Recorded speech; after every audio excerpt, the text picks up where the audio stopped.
The day my uncle kicked me out, it was storming hard in Florida. Lightning flashed, thunder roared, and rain poured down like crazy. He threw my backpack into the street like I was trash. "No niece of mine is going to waste her future on a tech job," he yelled, holding the letter I left on his desk, the one where I quit working at our family's accounting firm. His angry voice echoed through the fancy house we lived in. "We're professionals, Camila. Doctors, accountants, executives. Not tech support people."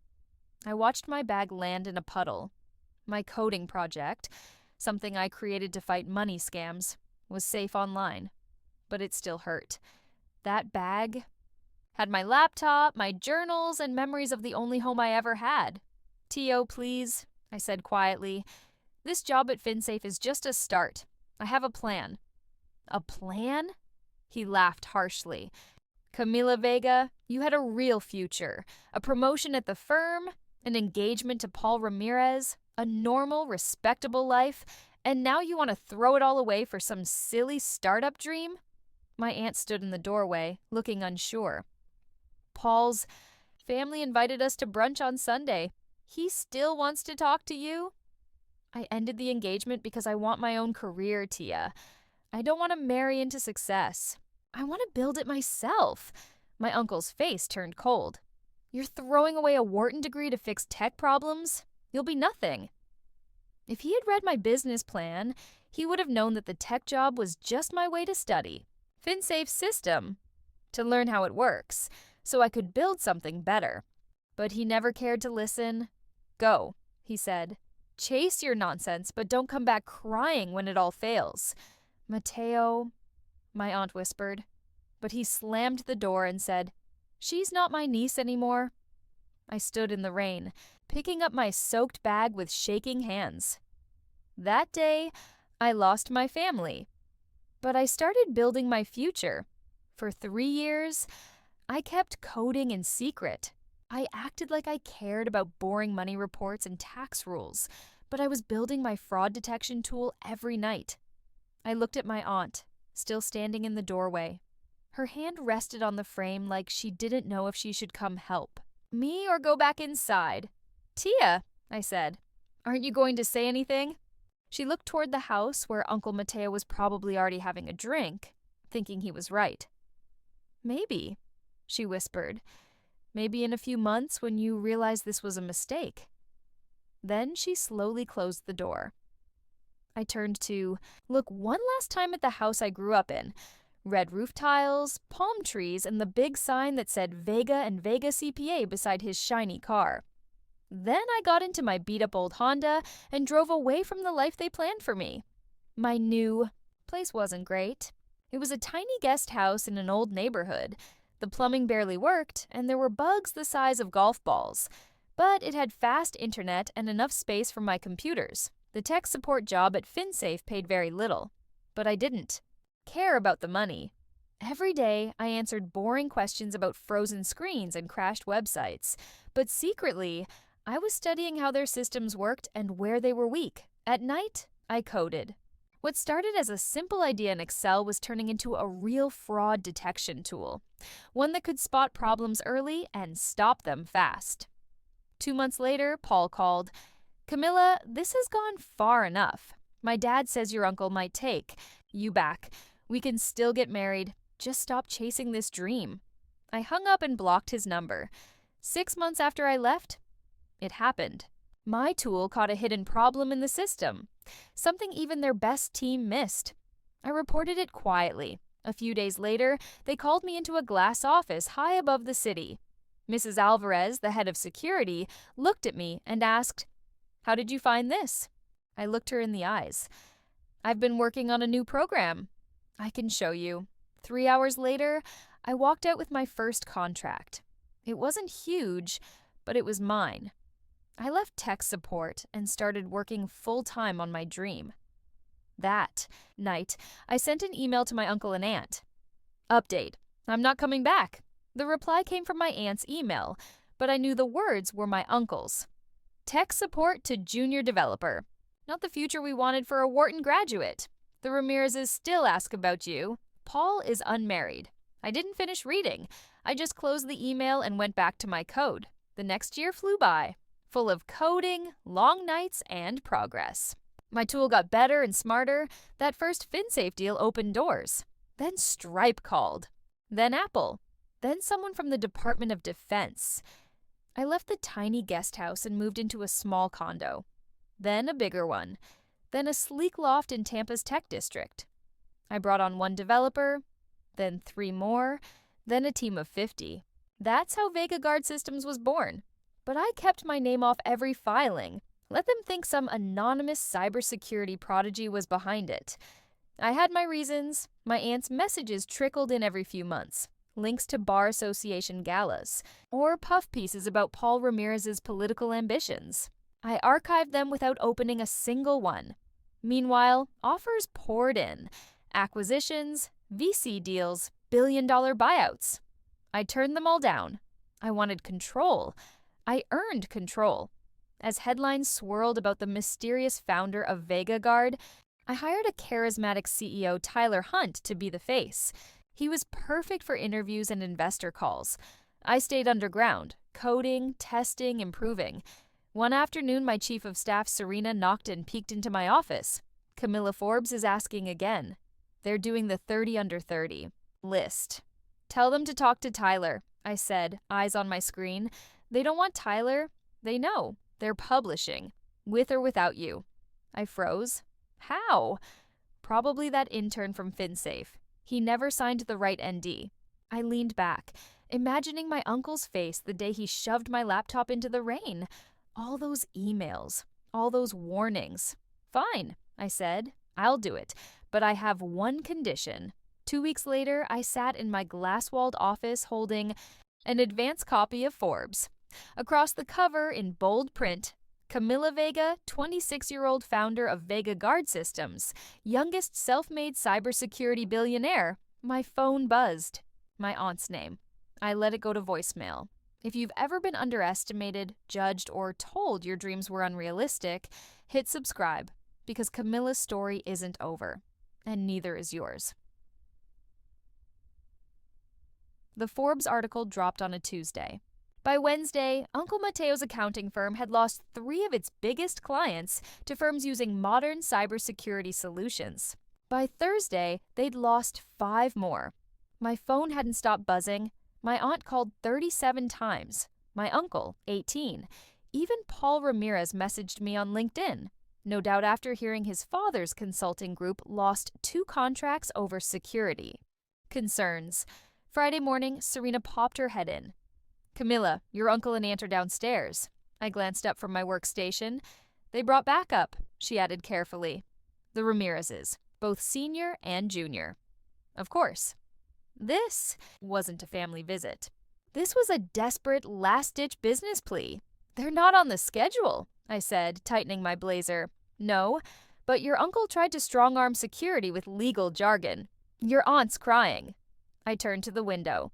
3 buildings now bore Vega Guard's logo. Send them up, I said, and activate Protocol Rosa, named after my grandmother, the only one who ever believed in me.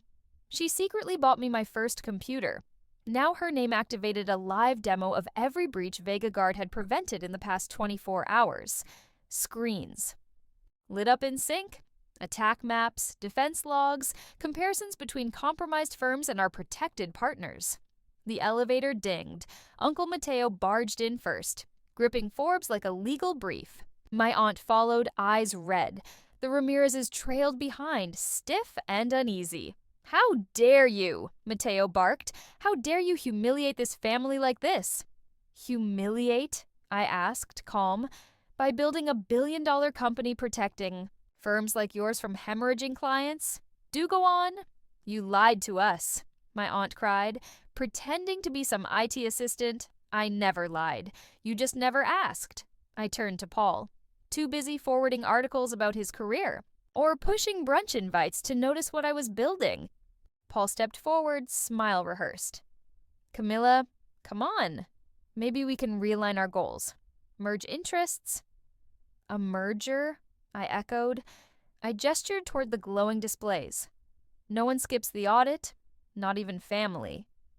We're not just Any potential clients? Uncle Mateo snapped. We're your family. You owe us. I rose from my chair slowly. Do I? I walked around my desk and faced him. Let's talk about what I owe you. Should we start with the day you tossed my things into the rain? Or when you told everyone at the Gulf Shore Country Club I was having a breakdown? Or maybe when you tried to have me declared legally incompetent so I couldn't touch my trust fund? His face darkened. That was for your own good. You were throwing away a future. A future you planned, I said, pressing a button on my desk. The screens behind me shifted, now showing VegaGuard's real-time stock value and total market cap. The numbers blinked, bold, and impossible to ignore. You mean this? I gestured. The company valued higher than every accounting firm in this city combined, the system protecting 80% of the Fortune 500. The tech behind a new $2 billion federal contract. My aunt collapsed into a chair, silk scarf balled in her hand. But why didn't you tell us? Were you really going to listen? I folded my arms. I remember clearly, Uncle Mateo said I wasn't his niece anymore, that no family of his worked in IT. That was 3 years ago, she whispered. We were worried. No, you were worried about appearances, about the broken engagement with Paul, about what the neighbors would say. Paul stepped forward, clinging to Charm. Camilla, we can move past that. Let's grab dinner. Talk it over. I hit another button. A contract appeared on the wall-size screen. This is VegaGuard's standard audit agreement, I said coolly. If your firms want to work with us, you'll sign this. The fee is $50,000 per audit. Non-negotiable. 50,000? Judge Ramirez stammered. That's extortion. Actually, I smiled, it's a bargain. Ask the clients. You lost. I returned to my desk. Serena will send over the paperwork, I said calmly. Standard processing is 6 to 8 weeks. Weeks? Mateo shouted. We're bleeding clients now. You should have thought of that before dismissing cybersecurity as beneath you, I replied, standing. Now, if you'll excuse me, I have a board meeting. Camila Isabella Vega, my aunt, said, her voice trembling. This isn't over. It is, I said, nodding toward the security team by the elevator. They'll show you out. Oh, and that reserved parking spot at Vega and Vega? You might want to reassign it. The Vega name carries more weight in tech now. After they left, Serena stepped in with a fresh coffee. Your aunt left this, she said, handing me a small, worn photo in a wooden frame. She wanted to give it to you herself, but she didn't have the courage. It was me at 12, hunched over my first computer in the corner of my grandparents' den. A gift from Abuela Rosa. I smiled. Uncle Mateo had hated it. Computers will rot her brain, he'd scoffed, but Abuela had leaned in and whispered, Keep going, Mika. She'd slip me books on logic gates and C++ under the table at family dinners. Some people build empires with spreadsheets, she once said. You'll build yours with code. I placed the photo beside the Forbes cover on my desk. On one side, a little girl dreaming in front of a clunky monitor. On the other, the woman who turned those dreams into billions. Over the next few weeks, the apologies poured in. My aunt's emails shifted from guilt to bargaining to subtle manipulation.